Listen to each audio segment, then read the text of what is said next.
Tehran, the Islamic Revolution Guards Corps Navy said a U.S. Navy helicopter hovered over one of its patrol boats in the Persian Gulf on Friday afternoon, a move it called a provocative and unprofessional. At 4 p.m. 11:30 GMT on Friday, the supercarrier USS Nimitz and its accompanying warship, while being monitored by the Guards frigates, flew a helicopter near the Risalat oil and gas platform and approached the force's ships, the statement added.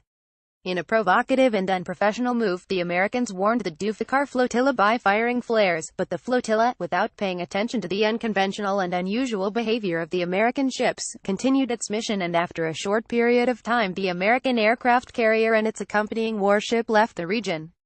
The development follows a Tuesday incident during which the U.S. Navy's patrol craft Thunderbolt fired warning shots in front of the Iranian vessel after it had reportedly ignored radio calls, flares and the ship's whistle.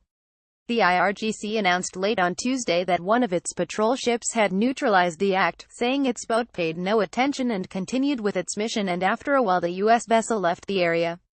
Days after an American ship fired 2 warning shots in front of a Revolutionary Guards Navy boat in the northern Persian Gulf, American ships committed a similar act. The Persian Gulf's middle zone, said a statement by the IRGC on Saturday.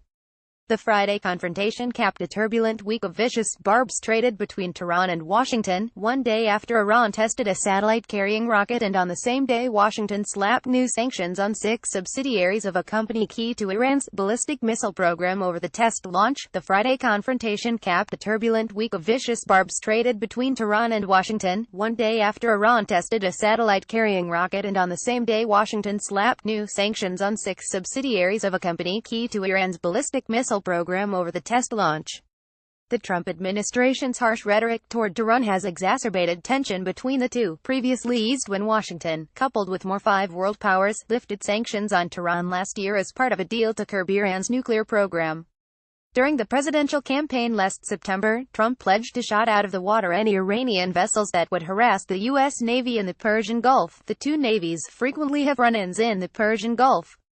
The U.S. Navy presence in the Persian Gulf, Iran says, has jeopardized the security and stability of the Strait of Hormuz, the mouth of the Persian Gulf through which a third of all oil trade passes by sea.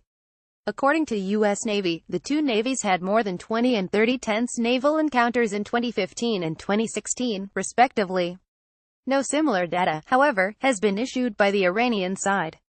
Earlier in March, an official with the Islamic Revolution Guards Corps Navy said that unprofessional acts by the U.S. Navy in the Persian Gulf may have irreversible consequences after a confrontation in the Strait of Hormuz. The last serious naval incident was in January when a U.S. destroyer fired 3 warning shots at 4 Iranian fast attack vessels near the strait after they closed in at high speed. Also, in January 2016, 10 Americans, including 1 woman, were arrested by the naval forces of the IRGC after entering Iranian waters, released hours later. The peaceful settlement of the development was itself the result of personal diplomacy between Iranian Foreign Minister Mohammad Javad Zarif and his American counterpart John Kerry. In